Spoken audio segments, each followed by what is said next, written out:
آج 29 اکتوبر ہے اور اس وقت دن کے تقریباً 12 بجنے والے ہیں۔ تو تازہ ترین صورتحال کے مطابق اس وقت بحیرہ عرب میں ایک ٹراپیکل سسٹم ڈپریشن کی صورت میں موجود ہے، جس کی وجہ سے کراچی میں اس کے اثرات محسوس کیے جا رہے ہیں۔ ونڈ سپیڈ تھوڑی کراچی کی بڑھ گئی ہے اور اس کے بارے میں نے تقریباً 3 دن پہلے اپنے اس چینل پر اپڈیٹ کیا تھا کہ کراچی میں ونڈ سپیڈ بڑھ جائے گی۔ تو کراچی میں ونڈ سپیڈ اگلے 24-48 گھنٹوں کے دوران مزید بڑھ سکتی ہے۔ یہ ٹراپیکل سسٹم جو اس وقت ڈپریشن کی صورت میں موجود ہے، کراچی سے لگ بھگ 700 کلومیٹر دور ہے اور اس کی جو ہے وہ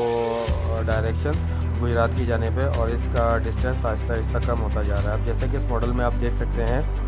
کہ پاکستان میں اکتوبر اور نومبر کے مہینے میں بارشیں ہوتی ہوئی نظر نہیں آ رہی۔ کچھ جگہوں پر معمولی سی بارش ہو سکتی ہے۔ کل آپ کو یاد ہوگا کہ میں نے اپنی اس چینل پر ایک ویڈیو لگائی تھی جس میں نے جو سمندری طوفان ہریکین بنا تھا اس کی ایک آئی کے اندر سے بنی ہوئی ویڈیو دکھائی تھی۔ تو اس کی جو ویڈیو بنائی تھی یہ ایک امریکن C-130J ہرکولیس ہے، اس نے اس کی ویڈیو بنائی تھی اور یہ ایک تاریخی ویڈیو تھی جو پوری دنیا بھر میں رپورٹ ہوئی ہے۔ اور یہ آپ دیکھ سکتے ہیں کہ یہ وہ پلین تھا C-130J ہرکولیس۔ تو اس نے آئی کے اندر سے اس ہریکین کے اندر سے ویڈیو بنائی تھی۔ 28 اکتوبر کو پاکستان کے مختلف شہروں میں ٹیمپریچر کیا تھا، کہاں پر سردی تھی اور کہاں پر ٹیمپریچر زیادہ تھا، وہ آپ اس ماڈل میں دیکھ سکتے ہیں کہ کراچی سمیت پورے پاکستان کے خاص علاقوں کی اس میں ٹیمپریچر جو ہے وہ آپ کو نظر آ رہا ہوگا۔ اب تازہ ترین رپورٹ کے مطابق اس وقت کراچی میں ونڈ کی سپیڈ بڑھ گئی ہے اور کراچی میں اس وقت 40 سے 50 کلومیٹر کے جھکڑ چل رہے ہیں اور اس میں بھی مزید شدت آ سکتی ہے اگلے 24 سے 48 گھنٹوں کے دوران۔ اب میں آپ کو پاکستان میں مجموعی موسمی صورتحال کے بارے میں بتاتا ہوں۔ تو اگلے 4 سے 5 دنوں کے دوران کراچی سمیت حیدرآباد، ٹھٹہ، بدین، میرپور خاص ان جگہوں پر بارش کے معمولی سے امکانات موجود ہیں، لیکن زیادہ بارشیں جو نظر آتی ہیں وہ بدین اور ننگر پارکر چھاچرو کا ایریا ہوگا، یہاں پر نظر آتی ہیں۔ نومبر کے فرسٹ ویک میں اسلام آباد میں بھی اسلام آباد اور ہزارہ مالاکنڈ ڈویژن میں بھی کچھ بارش کے امکانات نظر آتے ہیں۔ لائٹ ٹو ماڈریٹ شاور اسلام آباد، مری، ایبٹ آباد، ہزارہ ڈویژن اور مالاکنڈ ڈویژن کے کچھ ایریاز میں، کشمیر میں بھی بارش ہو سکتی ہے۔ اس کے علاوہ گلگت بلتستان میں بھی بارش کے امکانات موجود ہیں اور برف باری بھی گلگت بلتستان میں پہاڑوں پر ہو سکتی ہے۔ اگلے 3 سے 4 دنوں کے دوران کراچی سمیت زیریں سندھ میں اور ساحلی پٹی پر کچھ کلاؤڈ آنے کے بھی امکانات نظر آتے ہیں۔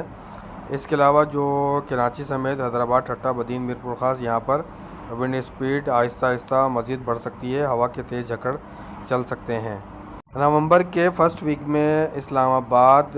اس کے علاوہ جو پنڈی کا ایریا ہے یہاں پر ایبٹ آباد، ہزارہ ڈویژن،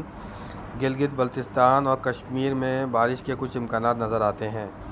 سندھ میں 15 نومبر کے بعد سردی کی ایک ویو آ سکتی ہے۔ اس کے علاوہ وسطی، بالائی اور جنوبی پنجاب میں 10 نومبر کے بعد سردی کی ایک ہلکی سی ویو آ سکتی ہے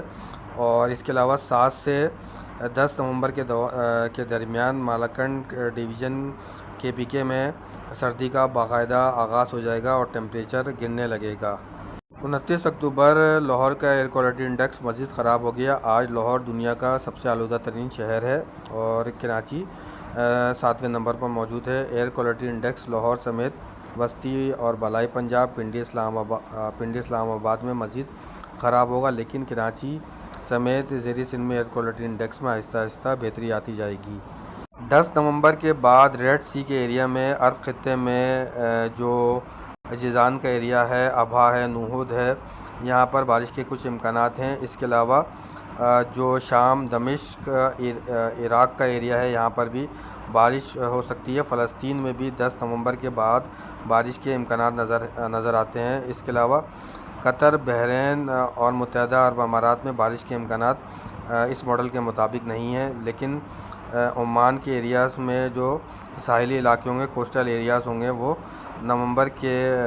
فرسٹ ویک یا سیکنڈ ویک میں بارش دیکھ سکتے ہیں۔ اب میں آپ کو ایک بار پھر دکھاتا ہوں کہ اس وقت بحیرہ عرب میں، عربین سی میں جو ٹراپیکل ڈپریشن ہے اس کی کیا صورتحال ہے۔ جیسے کہ آپ دیکھ سکتے ہیں کہ ورٹیکل پوزیشن میں آہستہ آہستہ اوپر کی جانب آ رہا ہے اور یہ گجرات کی جانب جاتا جا رہا ہے، اور یہ اگلے 24 سے 48 گھنٹوں کے دوران سندھ کے جو زیریں ایریاز ہیں وہاں پر مزید اس کا امپیکٹ آ سکتا ہے، اور اگلے 4 سے 5 دنوں کے دوران کراچی سمیت زیر سندھ میں کچھ بارش کے معمولی امکانات ہیں، اور اس وجہ سے ہی کراچی سمیت زیر سندھ میں ایئر کوالٹی انڈیکس آہستہ اگلے 4 سے 5 دنوں کے دوران بہتر ہوتا جائے گا۔ یہ ٹراپیکل ماڈل ہے، اس ماڈل میں آپ دیکھ سکتے ہیں کہ جو گجرات اور سندھ کا بارڈر ہے وہاں پر ننگر پارکر، چھاچرو، ان جگہوں پر زیادہ بارش کے امکانات ہیں، بدین تک بارش کے امکانات نظر آتے ہیں، اور یہاں پر جو ہے وہ تیز موسلادھار بارش بھی چند علاقوں میں ہو سکتی ہے، لیکن زیادہ تر علاقوں میں لائٹ ٹو ماڈریٹ شاور کے جو ہے وہ امکانات نظر آتے ہیں۔ دنیا کے مختلف ماڈلز جو ہیں وہ کراچی سمیت ساحلی پٹی پر بارش کی انڈیکیشن دے رہے ہیں، اور جیسے کہ اس ماڈل میں بھی آپ کو نظر آ رہا ہوگا کہ کراچی سمیت جو ساحلی علاقے ہیں اور اس کے علاوہ کچھ بارشیں حیدرآباد، ٹھٹہ، بدین، میرپور خاص کی جانب بھی ہو سکتی ہے، لیکن اس کے بارے میں جو مزید ماڈلز ہیں وہ 100% تو نہیں، لیکن کچھ 60 سے 70% یہی بتا رہے ہیں کہ ان جگہوں پر بارش کے امکانات ہیں، لائٹ ٹو ماڈریٹ شاور اگلے 3 سے 4 دنوں کے دوران ان ایریاز میں ہو سکتے ہیں۔ اب سے 24 گھنٹے قبل تاجکستان میں 28 اکتوبر کو ایک بڑا حیران کن اور عجیب سا واقعہ پیش آیا، جب